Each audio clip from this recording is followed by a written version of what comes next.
Bienvenidos a este culto dominical. Agradecidos a Dios por todas sus bondades, agradecidos a Dios por un día más de vida y por su obra en la cruz. Vamos a iniciar este tiempo con una oración. ¿Nos acompaña? Padre, en el nombre de Jesús, nos acercamos delante de ti, reconociendo nuestras faltas ante ti y asimismo, Señor, reconocer que sin ti nada somos. Señor, te doy gracias por este tiempo que nos das de estar conectados a través de este medio con tu pueblo, Señor, y para que así juntos podamos alabar tu nombre, para que así juntos escuchemos tu santa palabra. Señor, pedimos tu dirección en este tiempo e iniciamos en el nombre de Jesús. Amén.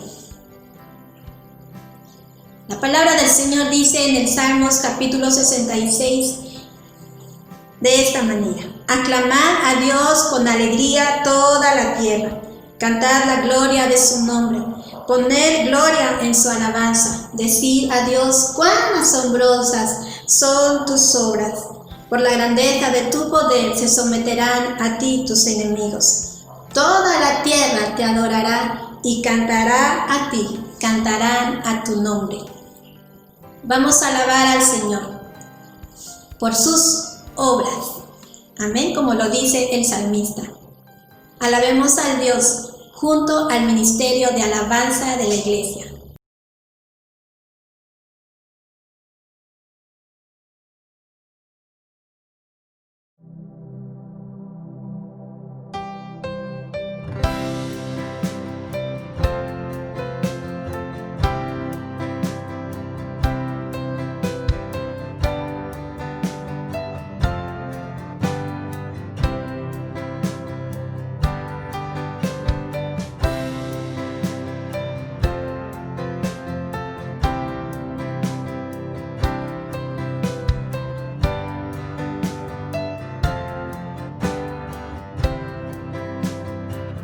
Señor mi Dios, al contemplar los cielos, el firmamento y las estrellas mil, al oír tu voz en los potentes truenos y ver brillar al sol en su cenit,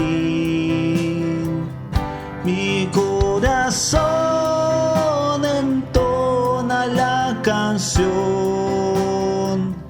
Cuán grande es Él, cuán grande es Él. Mi corazón entona la canción. Cuán grande es Él, cuán grande es Él.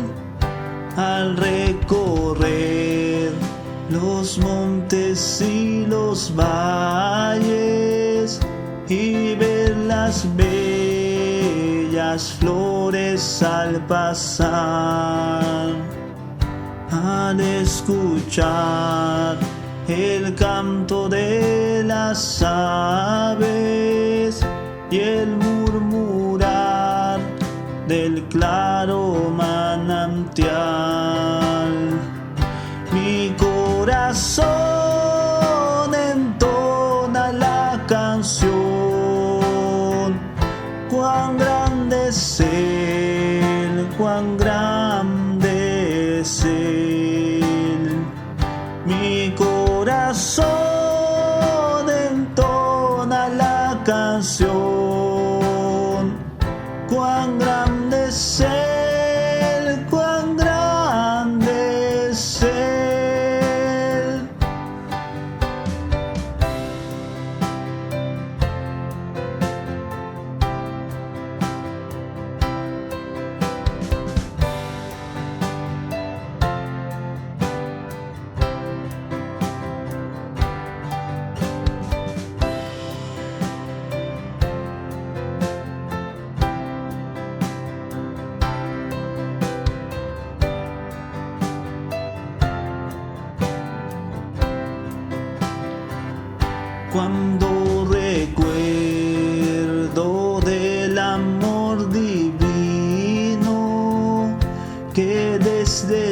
cielo el Salvador envió. Aquel Jesús que por salvarme vino y en una cruz sufre y por mí murió. Mi corazón entona la canción. Cuán grande es Él, cuán grande es Él. Mi corazón entona la canción. Cuán grande es Él, cuán grande es Él. Mi corazón entona la canción. Cuán grande es Él, cuán grande es Él. Mi corazón entona la canción. Cuán grande es Él, cuán grande es Él. Cuán grande es Él, cuán grande es Él.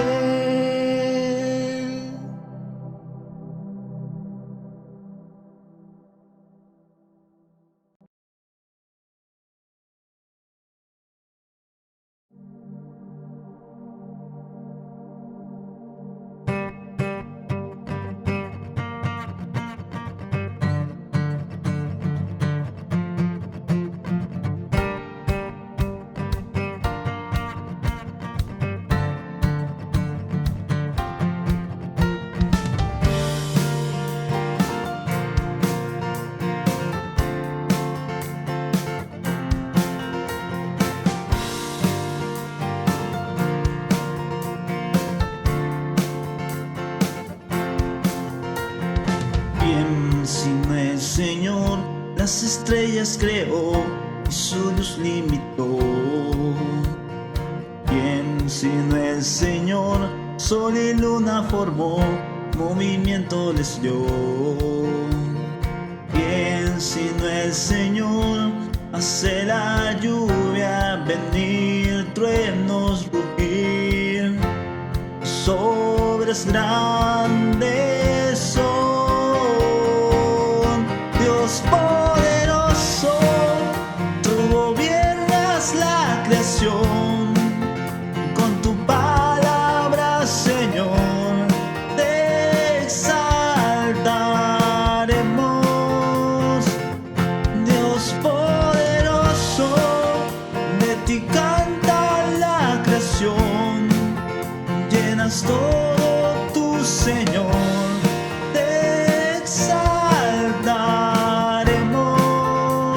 Siempre y siempre, oh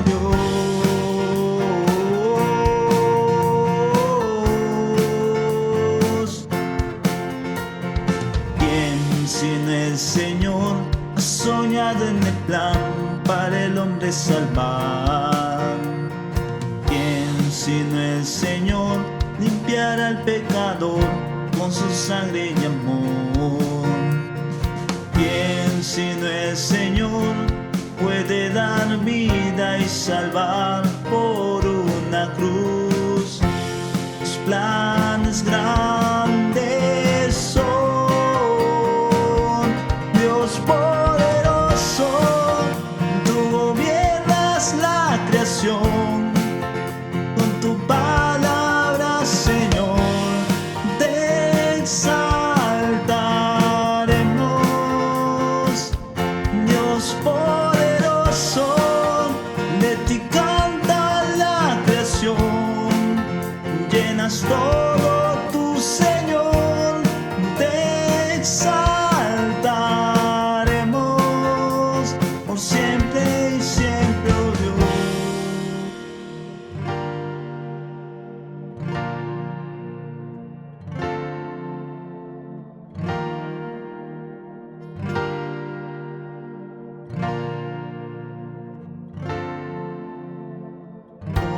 Toda las cosas vienen de ti, por ti, oh gran yo soy.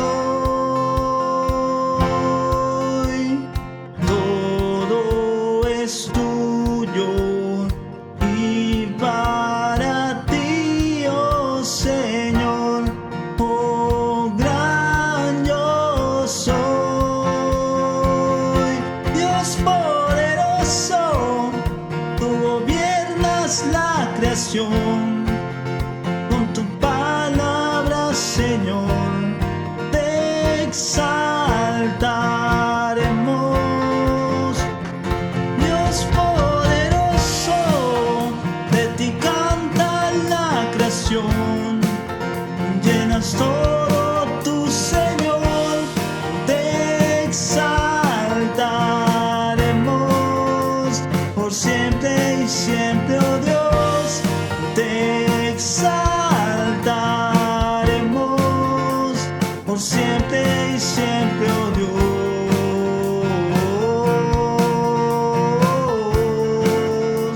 por siempre y siempre, oh Dios.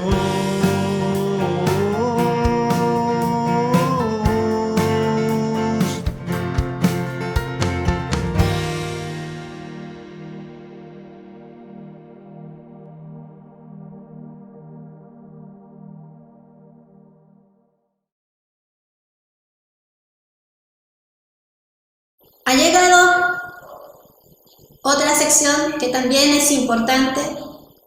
Vamos a prestar atención a escuchar la palabra del Señor.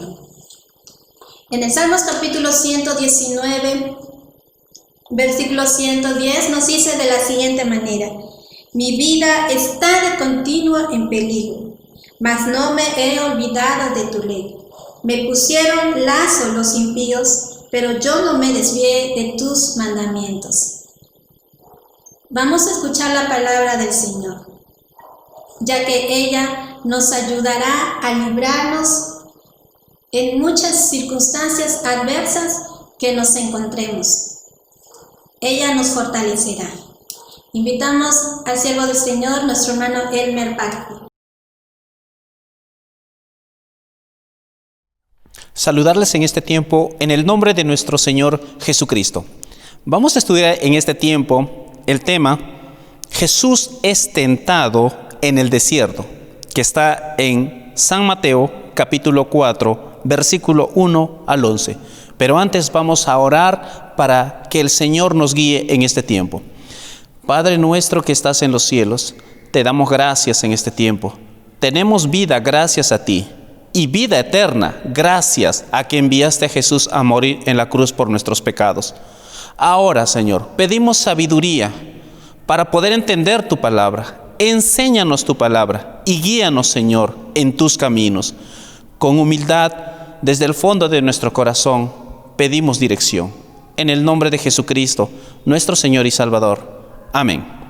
Abrimos nuestras Biblias en Mateo capítulo 4, versículo 1 al 11. Escrito está: entonces Jesús fue llevado por el Espíritu al desierto para ser tentado por el diablo.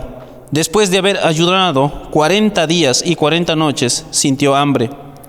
Se le acercó el tentador y le dijo: si eres hijo de Dios, di que estas piedras se conviertan en pan. Él respondió y dijo: escrito está, no solo de pan vivirá el hombre, sino de toda palabra que sale de la boca de Dios. Entonces el diablo lo llevó a la santa ciudad, lo puso sobre el pináculo del templo y le dijo: si eres hijo de Dios, tírate abajo, pues escrito está, a sus ángeles mandará acerca de ti, y en sus manos te sostendrán para que no tropieces con tu pie en piedra. Jesús le dijo: escrito está también, no tentarás al Señor tu Dios. Otra vez lo llevó el diablo a un monte muy alto y le mostró todos los reinos del mundo y la gloria de ellos. Y le dijo: todo esto te daré si postrado me adoras. Entonces Jesús le dijo: vete, Satanás, porque escrito está, al Señor tu Dios adorarás y solo a Él servirás. El diablo entonces lo dejó y vinieron ángeles y lo servían. La tentación del Señor Jesús fue real. Vamos a dividirlos en unos puntos. En el primer punto, Mateo capítulo 4, versículo 1 y 2.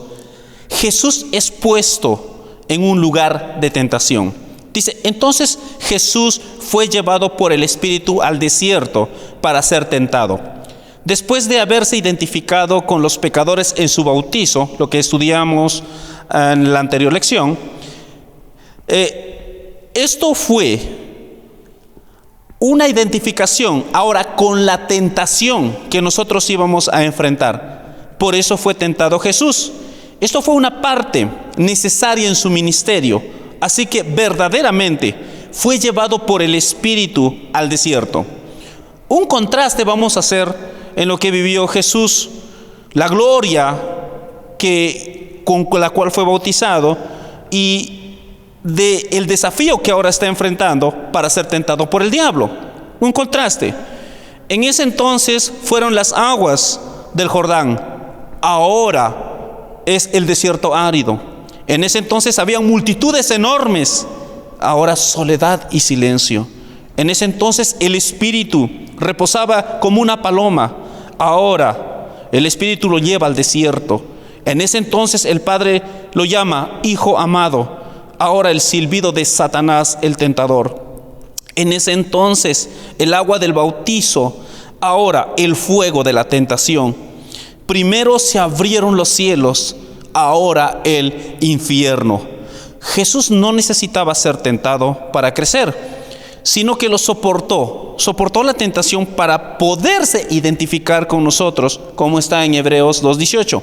Pues en cuanto él mismo padeció siendo tentado, es poderoso para socorrer a los que son tentados y para demostrar algo más, su carácter santo y sin pecado. El Espíritu Santo no puede tentarnos. Santiago 1:13 dice, Dios no tienta a nadie, pero el Espíritu Santo puede llevarnos a un lugar donde seremos tentados. Esto no es para probarle algo a Dios, quien sabe todas las cosas, sino para probarnos algo a nosotros y para los seres espirituales que nos ven. Dice que fue tentado por el diablo. La tentación es algo certero para todos. Sin embargo, la tentación de Jesús fue más severa. Porque fue tentado directamente por el diablo, cuando por lo regular nosotros lidiamos con demonios menores. También fue más severo porque hay un sentido en la cual la tentación es aliviada al ceder. Un punto, Jesús nunca cedió.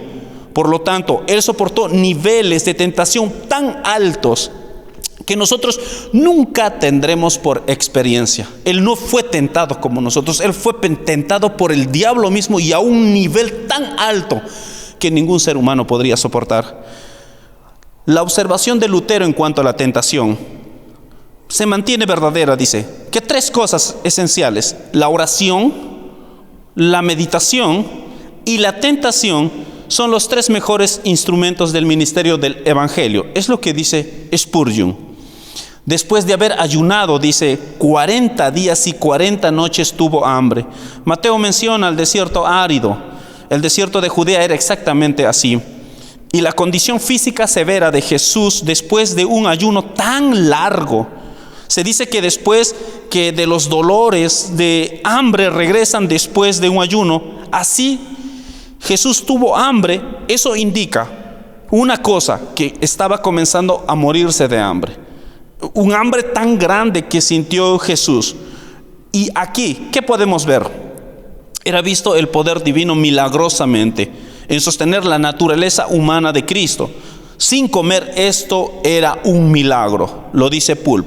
Sin embargo, también era un milagro evidente en la vida de Moisés en Éxodo 34:28, donde subió al monte y estuvo también 40 días y 40 noches sin comer nada. Como también Elías en Primera de Reyes 19:8.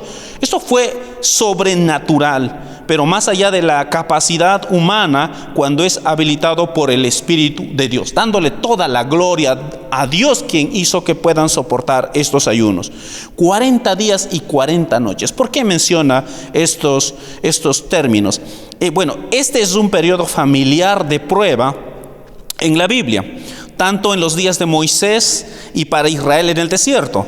Jesús tendrá éxito en donde Israel como nación falló. Fue nuestro Salvador, quien fue tentado en todo el tiempo de los 40 días. No solo fueron las 3 tentaciones que vamos a estudiar ahora, fueron constantemente las tentaciones, como lo dije San Lucas. Pero estos 3 últimos eran los peores, los más fuertes, y eran reservados para lo último, cuando Jesús estaba más debilitado, donde sintió más hambre. Esto no era abnegación, solo por el bien de abnegación. No se estaba negando simplemente, o peor aún por el bien de construir orgullo espiritual, decir, he ayunado 40 días y 40 noches. No, no era así. Este era un periodo de dependencia forzada en Dios el Padre. Y recordamos, y aunque era hijo, por lo que padeció, aprendió la obediencia. Eso dice en Hebreos 5:8. En el punto 2, Mateo capítulo 4, versículo 3 y 4, viene la primera tentación. Una apelación a la concupiscencia de la carne. Dice, vino a él el tentador. Nótese que Mateo escribió, cuando vino a él el tentador. En nuestras vidas, no es cuestión de que sí es que vendrá el tentador, sino cuándo vendrá. Enfrentaremos la tentación hasta que lleguemos a la gloria. Ese es el punto. No es que sí va a venir, es cuándo vendrá. La tentación es algo real en el pueblo del Señor. Pero hagamos lo que hagamos, siempre seremos tentados. Dios tuvo un hijo sin pecado, pero no tuvo un hijo sin tentación. Es lo que dice Spurgeon. Debemos de considerar las circunstancias que procedió a la tentación de Jesús. Antes de ser tentado, ¿cómo estaba Jesús? Dice, él estaba en un estado de ánimo devoto, estaba en las cosas del Señor antes de su tentación. Él fue comprometido en un acto público de obediencia a la voluntad de su Padre antes de su tentación. Él estaba en un estado de ánimo tan humilde antes de su tentación. Fue bendecido por una garantía celestial. Este es mi Hijo amado. Los ángeles que cantaban de su filiación antes de su tentación. Fue lleno del Espíritu Santo antes de ser tentado. Él se separó completamente del mundo antes de su tentación. Y mira, la tentación le viene cuando está buscando más a las cosas del Señor. O sea, no sienta usted, no se preocupe, no piense que está perdido el hecho de que vengan las tentaciones. Porque si le vino a Jesús, también le vendrá a su pueblo. Y cuando busque más, será más tentado. Es lo que podemos ver en la experiencia del Señor Jesús. ¿Qué dice Satanás? Si eres hijo de Dios. Satanás no está preguntando, ¿eres hijo de Dios? No, él sabe, no cuestiona la deidad de Cristo, sino él dice, si eres hijo de Dios, lo desafió no en su deidad, sino en que lo probara o demostrara por medio de una obra milagrosa. De esa manera viene la tentación. ¿Y cuál es? Di que estas piedras se conviertan en pan. Esto era una tentación para que Dios usara sus dones con propósitos egoístas, satisfacer su propia necesidad. Satanás sugirió que Jesús usara sus poderes milagrosos para proveer comida para él mismo. Carson lo que dice, filiación del Dios viviente. Y sugirió, seguramente significa que tiene el poder, y tiene el poder de convertir las piedras en pan y satisfacer sus necesidades como todo ser humano. Esto no era una tentación para milagrosamente crear riquezas. No está diciendo Satanás crear riquezas, lujos, sino solamente pan. A veces puede ser sutil. La Biblia tiene muchos acontecimientos de provisiones milagrosas, algunas en las manos de Jesús en la multiplicación de los panes y los peces. Sin embargo, Jesús no hizo que estas piedras se convirtieran en pan. ¿Por qué? Esencialmente a la instigación de Satanás, porque Satanás le estaba diciendo que lo haga. Ese es el punto, estaba instigando a Jesús a que usara su poder para satisfacer su propia necesidad. Podríamos decir que Jesús Estaba siendo tentado por medio de sus fuerzas, por medio de sus dones. ¿Permitiría él que sus fuerzas se convirtieran en trampas? Él manda al Señor que compruebe su filiación al abastecerse a sí mismo. Ahí está la tentación y el error. Y sin embargo, esa hubiera sido la mejor manera de comprobar que él no era el Hijo de Dios. Spurgeon: podríamos decir que la misma tentación vino a Jesús en la cruz. Mateo 27:40. Cuando le dijeron a Jesús, bájate de la cruz, a otro salvó, sálvate a ti mismo. Eso también era otra tentación. ¿Por qué? Porque el propósito de la cruz era salvarnos de nuestros pecados, quedarse en la cruz hasta entregarlo todo y no salvarse él mismo. Algo similar que dice ahora: satisface tu propia necesidad convirtiendo en pan. Eso era tentar al Señor, porque estaba tentado a ser motivado a usar su poder para satisfacer su propia necesidad. ¿Cómo responde? Jesús respondió y le dijo. Jesús no estuvo en desacuerdo con Satanás de manera silenciosa. Él respondió a Satanás y le contestó por la palabra de Dios. Cuando Jesús cita Deuteronomio 8:3, Jesús demuestra que toda palabra que sale de la boca de Dios debería de ser más preciosa para nosotros que la misma comida. Lo que Satanás sugería tenía sentido. ¿Para qué morirte de hambre? Pero lo que escrito está tiene aún más sentido, más que el hambre. ¿El hambre qué puede representar? Los deseos humanos. No es que Jesús haya rechazado ayuda sobrenatural para alimentarse. Él estaba más que feliz de comer lo que los ángeles le llevaran cuando se acabara el tiempo de la prueba. En Mateo 4:11 vamos a estudiar que los ángeles le servían a Jesús. O sea, no se trataba de rechazar la ayuda sobrenatural de Dios, sino de someterse al tiempo de su Padre y voluntad en todo. Eso es lo principal. Y Jesús responde con: escrito está. Por confiar en el poder y verdad de la palabra de Dios, Jesús estaba dispuesto a pelear la batalla como hombre. Fácilmente pudo haber reprendido a Satanás a otra galaxia, pero él resistió de una manera que nosotros podemos imitar e identificarnos. Jesús usó escrituras para luchar contra la tentación de Satanás, no algún poder sobrenatural inaccesible para nosotros. Jesús peleó esta batalla como hombre en esta batalla, y él no utilizó ningún recurso especial indisponible para nosotros. Sacó la espada del Espíritu. Nuestro Señor no peleará con ninguna otra arma. Pudo hablar nuevas revelaciones, pero escogió decir: escrito está. Es lo que dice Spurgeon. Pudo haberse parado contra Satanás con una exhibición de su gloria y deslumbrar a Satanás. No lo hizo. Pudo haberse parado contra Satanás con lógica y razonamiento, usando su intelecto, usando palabras que puedan achicarlo o aminorarlo. Pero no, él usó la palabra de Dios como un arma contra Satanás y su tentación. Él usó un arma, escuche, él usó un arma que uno puede usar cuando esté solo. Él usó un arma para defender su filiación con el Señor. Él usó un arma para vencer a la tentación. Él usó un arma que fue efectiva porque él la entendía. Nosotros resistiremos a la tentación efectivamente de la misma manera que Jesús, contrarrestando las mentiras seductoras de Satanás y usándolas con la verdad de Dios. Si somos ignorantes de la verdad de Dios, somos pobremente armados en la pelea en contra de la tentación. Punto 3. Mateo capítulo 4, versículos 5 y 7. La segunda tentación. Una apelación al orgullo de la vida. Si eres hijo de Dios, le dijo, échate abajo. Satanás está tentando a Jesús a forzar ahora al Padre a un evento sobrenatural.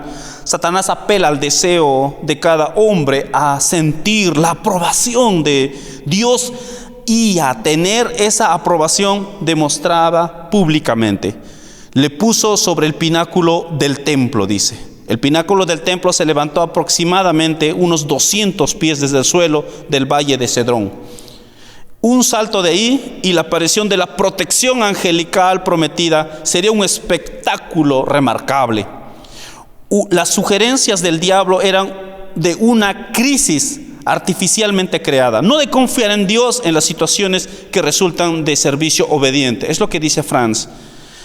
Este es el mismo método que los falsos mesías, quienes surgían continuamente prometidos. Estos simuladores ofrecían sensaciones que no podían realizar.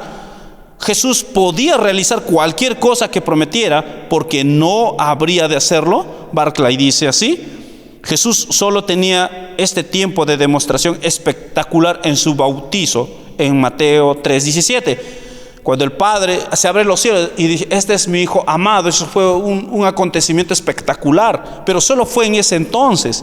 Por eso se debió haber visto lejano después de 40 días y 40 noches de ayuno en el desierto. ¿Qué usó Jesús? Otra vez el escrito está. El diablo también puede usar esa frase. Jesús lo usó en cuanto a la tentación con el pan. Ahora Satanás está usando esta misma arma. Él cita escritura y podemos confiar en algo. El diablo ha memorizado la Biblia y es un experto en citarla fuera de su contexto. Eso es lo peligroso, y confundir a derrotar a aquellos que tienta. Esta vez el diablo, ¿qué usó? Salmo 91, 11 y 12. Y lo sacó fuera del contexto para decir: vamos Jesús, si tú haces esto, la Biblia promete que ángeles te van a rescatar y será excelente autopromoción. Satanás tomó prestado algo de nuestro Señor. ¿Qué es? El escrito está. Pero no usó la espada legalmente. No estaba en la naturaleza del demonio falso citarlo correctamente. Excluyó las palabras necesarias: en todos tus caminos. O sea, el Señor promete protección en todos sus caminos, no en caminos incorrectos. Así hizo que la promesa dijera lo que en verdad nunca sugirió. Es lo que dice Spurgeon. Ahora, la verdad puede ser utilizada para el patrocinio de mentiras. Hay que tener cuidado. Y no hay ningún gancho más peligroso para los miembros de Cristo que aquello que tiene por carnada, ¿qué? Las escrituras mal entendidas y mal aplicadas. Es lo que dice Pulp. Este texto está falsamente citado. ¿Por qué? Porque el diablo excluyó palabras que te guarden en todos tus caminos. El probar a Dios de esta manera no era del camino de Jesús, no era uno de los caminos del Salvador o Mesías. Dios nunca había prometido, tan siquiera dado, alguna protección de ángeles en caminos pecaminosos y prohibidos, y menos en las tentaciones. El Señor prometía ayuda angelical. Jesús entendió por su conocimiento. ¿Qué entendió? De todo el consejo de Dios. Eso está en Hechos 20:27. Que Satanás estaba torciendo este pasaje del Salmo 91. Jesús sabía cómo dividir la palabra correctamente. En 2 de Timoteo 2:15. Tristemente, muchos están dispuestos a creerle a cualquiera que cite de la Biblia hoy en día. Un predicador puede decir prácticamente lo que quiera, y si cita algunos textos para comprobar, y la gente asumirá que en realidad está hablando de la Biblia. Es importante para cada cristiano el conocer la Biblia. Es una responsabilidad para nosotros conocer la Biblia por nosotros mismos también, para no ser engañados por cualquiera que cite la Biblia sin exactitud o aplicación correcta. Escrito está. Y Jesús usa ahora correctamente la espada del Espíritu. Escrito está también: no tentarás al Señor tu Dios. Entonces, él sabía que el intentar forzar o manipular a Dios Padre hacía una demostración, tentaría a Dios, lo cual las Escrituras completamente prohíben. No podemos tentar a que Dios haga un milagro en cuestiones egoístas o en caminos pecaminosos. Eso es incorrecto. Esto nos avisa contra el demandar algo espectacular de Dios para comprobar su amor o cuidado por nosotros. Dios no tiene que probar nada. ¿Por qué? Porque ya su demostración final de su amor por nosotros lo hizo en la cruz. Romanos 5:8. Pero Dios muestra su amor para con nosotros en que, siendo aún pecadores, Cristo murió en una cruz por nosotros. Esa es la mayor demostración y la máxima demostración que puede hacer. No necesitamos nada más. Él no puede hacer nada más espectacular que eso. Si quieres algo espectacular, mira la cruz, a Jesús muriendo por tus pecados, por mis pecados, por los que creen. Eso es lo máximo que Dios hizo. El enfoque está nuevo en su relación con Dios, como hijo de Dios. Él pudo haber reclamado con confianza absoluta la protección física que Dios promete en el Salmo 91, 11 y 12. El Hijo de Dios solamente puede vivir en una relación de confianza, la cual no necesita ser probada. Jesús confía en su Padre y su Padre confía. Este es mi Hijo amado. No necesita probarse nada más. Punto 4. Mateo 4, 8 al 10. La tercera tentación es una apelación a los deseos de los ojos.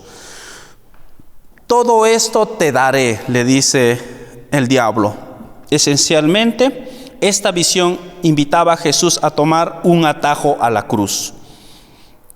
Jesús vino a ganar todos los reinos del mundo y la gloria. De regreso del dominio de Satanás, y Satanás se los ofrece a Jesús solamente si postrado me adorares. Así le dijo: si me adoras, te doy todo lo que tus ojos ven, todos los reinos. Ahora, nuevamente tal vez pueda parecer como algo pequeño. Jesús podría poseer todos los reinos del mundo y gloria. Claro que puede. Y obtenerlos sin soportar la cruz. Y lo puede hacer. El peligro es más grande cuando el final es bueno. Bruce, no siempre el fin justifica los medios. No siempre es así. Jesús vino a ganarlo todo, a ser rey, a ser el rey de reyes y señor de señores en la cruz. Él vence a Satanás y a todos los poderes en esa cruz. Ahí está la gloria de Él. Pero una gloria sin cruz no es lo que estaba sugiriendo Satanás. Él estaba sugiriendo que le adore. Todo lo que tenía que hacer era darle a Satanás lo que él había querido desde que se cayó del glorioso y profano. ¿Qué quería? Adoración y reconocimiento de parte del Dios mismo. Esto es una revelación del corazón de Satanás. ¿Qué había en su corazón? Él quería alabanza y reconocimiento. Eso para Satanás es mucho más importante que la posesión de los reinos del mundo y su gloria. Mira lo que quería él. Él veía más valioso que Dios se postre ante él a todos los reinos que no le importaba. No tenían valor. Aún es el que dijo, mira lo que dije Satanás: subiré al cielo, en lo alto junto a las estrellas de Dios, levantaré mi trono y en el monte del testimonio me sentaré. A los lados del norte, sobre las alturas de las nubes subiré y seré semejante al Altísimo. Isaías 14, 13 al 14. Eso es lo que había en el corazón de Satanás. Si no podemos decir con exactitud cómo Satanás le mostró esto a Jesús, podemos decir con certeza que fue lo que Satanás no le mostró a Jesús. ¿Qué no le mostró? Satanás ofrece los reinos del mundo y su esplendor. Es lo bonito que te menciona, pero no les muestra su pecado. No muestra el pecado en el cual vive el mundo, solo muestra lo que agrada a los ojos, pero no muestra la realidad, el pecado que hay en el mundo. Dice, te daré. Evidentemente, Satanás tiene autoridad sobre este mundo y sus gobiernos. La tentación no pudo haber sido real a menos que hubiera un sentido real de que Satanás posee todos los reinos y su gloria. ¿Por qué? Adán y sus descendientes le dieron al diablo su autoridad. Dios le dio a Adán la tierra como una mayordomía. Génesis 1, 28 al 30. Lo puso para ser un administrador, para ser responsable de la creación. Y Adán con toda su voluntad se la dio a Satanás. Después de todo, los descendientes de Adán dan su voto de aprobación por medio de su pecado personal. en el pecado, en nuestro pecado, le estamos dando este reino, este mundo. ¿A quién? A Satanás. Claro está, todas las cosas le pertenecen a Dios, pero Dios permite que Satanás pueda funcionar como el Dios de este siglo. 2 de Corintios 4:4, con un propósito. Por esta razón es que el mundo es el desorden que es ahorita. El tentador no se atreve a mencionar la filiación en este caso.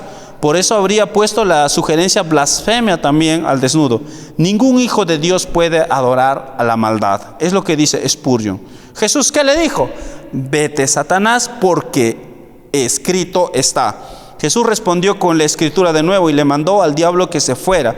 De la misma manera nosotros podemos resistir al diablo y huirá de vosotros. Santiago 4:7.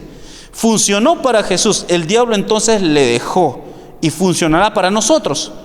La palabra de Dios tiene poder para acobardar y aplastar las tentaciones de Satanás. Mucho más que una daga de madera, que una espada de plomo de los papistas, su agua bendita, cruces, granos, reliquias sucias. No es el símbolo de la cruz, sino la palabra de la cruz que derrumba a Satanás. Es lo que dice Trapp. Las tentaciones de Jesús también nos recuerdan que no es pecado el ser tentado. ¿Cuándo? Siempre que la tentación sea resistida. No es pecado cuando resistimos al pecado. Es pecado cuando somos tentados y cedemos al pecado. Ahí es donde es pecado. Jesús fue tentado a adorar a Satanás. No son en sí mismos pecados si son resistidos. Aunque sean tentaciones horribles o las peores que puedas imaginar. Porque Jesús fue tentado en todo. El último punto. 5. Mateo 4:11. Dice, el diablo se va y los ángeles llegan a Jesús. Dice, el diablo entonces lo dejó. Significa que Jesús ganó. Él ganó porque reconoció la manera en que Satanás ataca, mentiras y engaños. Primeramente, Satanás es un engañador, y para aquellos que viven en la luz de la cruz, el engaño es su única herramienta. ¿Por qué? Los poderes demoníacos fueron desarmados en la cruz de sus armas reales y poder, y despojó a los principados y autoridades y los exhibió públicamente, triunfando sobre ellos en la cruz. La victoria en la cruz es de tal manera que no hay poder visible e invisible que pueda siquiera argumentar algo ante el triunfo evidente en la cruz del Señor Jesucristo. Pero el engaño es extremadamente efectivo en guiarnos al pecado y de causarnos el vivir la vida en temor e incredulidad. Jesús, ¿qué muestra? Jesús mostró la única respuesta efectiva del engaño, la verdad de Dios, no la sabiduría del hombre. Primero, debemos de ver la tentación por lo que es. ¿Qué es? Una mentira. Después debemos de combatir a la tentación ¿con qué? Con la palabra de Dios, escrito está. Luego, debemos de edificarnos siempre en la verdad y tenerla en nuestros corazones. Cada pasaje que Jesús citó a Satanás en esta sección viene de Deuteronomio, del Antiguo Testamento, capítulos 6 y 8. No es irrazonable de suponer que Jesús estaba meditando en esos mismos pasajes y que peleó contra Satanás con el pan fresco con el que se acaba de alimentar. Debemos de asegurarnos de siempre tener pan fresco con el cual responderle a Satanás. Cabe destacar que todos los pasajes citados por nuestro Señor desde el libro de Deuteronomio, cuyo libro ha sido tan gravemente atacado por críticas destructivas, así nuestro Señor puso honor especial sobre esa parte del Antiguo Testamento, el cual vio que sería el más atacado. Los últimos años pasados han probado que el diablo no le gusta Deuteronomio. Él se vengaría por las heridas que le causó en esta memorable ocasión. Es lo que dice Spurgeon. Jesús pensó que esto era muy importante, que nosotros hoy lo sepamos. Solo Él pudo decir a los escritores de los evangelios lo que pasó cuando fue tentado en el desierto de Judea. Necesitamos aprender de esto, aprender cómo nosotros podemos vencer la tentación, pero aún más importante, cómo Jesús venció a la tentación de nuestra parte y tuvo éxito como el Hijo de Dios, sin pecado, donde Adán y Moisés y todos los demás habían fallado. La fuerza humana no puede vencer la tentación. Es Jesús el único que vence la tentación por medio de la palabra de la verdad. Creer la palabra de Dios, y por medio del Señor Jesús va a haber siempre victoria ante cualquier tentación. Y aquí dice, vinieron ángeles y le servían. Dios nunca abandona a aquellos que soportan la tentación. Aún así, como ángeles vinieron y le servían a Jesús, Dios encontrará la manera de ministrarnos a nosotros y satisfacer nuestras necesidades mientras sufrimos tentación. La ayuda angelical del Salmo 91:11, con la cual Satanás tentó a Jesús, la cual Jesús se rehusó a llamar ilegítimamente, ahora es dada aprobada. ¿Por qué? Porque es apropiado ahora. Servían. ¿Qué significa esto? Implica particularmente la provisión de comida. Estos ángeles vinieron a traerle comida a Jesús. Y de nuevo la experiencia de Elías parece ser retomada. Primera de Reyes 19:5 al 8. Es lo que dice Franz, cuando Elías, los cuervos le traían pan y carne a Elías cuando estaba en el desierto, o una torta cuando estaba en el camino del desierto también.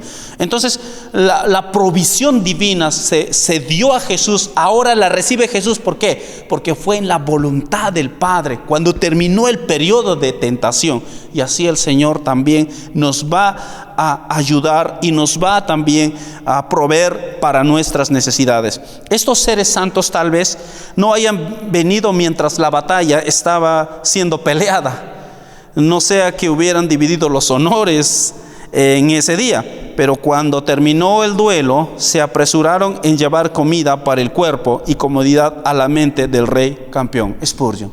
Entonces podemos concluir, ¿no?, lo importante de la palabra del Señor. El escrito está, el creer el escrito está, y meditar en su palabra para vencer a la tentación. ¿Por medio de quién? De Jesús, porque humanamente no podemos vencer a la tentación. Como dice la palabra, pues en cuanto Él mismo padeció siendo tentado, es poderoso para socorrer a los que son tentados. Una ilustración voy a dar sobre este punto. Un niño en un campo pequeño, y este niño está frente a jóvenes, y este niño le están molestando, y este niño no puede defenderse. Estos jóvenes le están diciendo muchas cosas, pero en ese entonces viene su papá, y este niño lo que hace es se para al lado de su papá, y los jóvenes, por respeto al adulto, ya no dicen nada, se quedan callados. El niño se llena de confianza al agarrarse fuerte de su padre, en confiar en su padre. Cuando está solo, el niño está siendo atacado, está siendo derrotado, está siendo humillado. Pero cuando su padre viene a su lado, el niño ve a su padre, le agarra del brazo y enfrenta la tentación, vence. No es que el niño venció la tentación, venció el padre del niño a la tentación.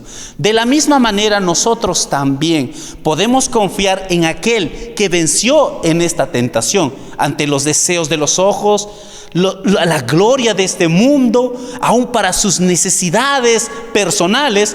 Fue Jesús quien venció, y yo también puedo confiar en aquel que venció, y puedo animarte en este tiempo a que vengas a aquel que murió en la cruz, quien despojó a los principados y autoridades, y aquel que triunfó ante la tentación.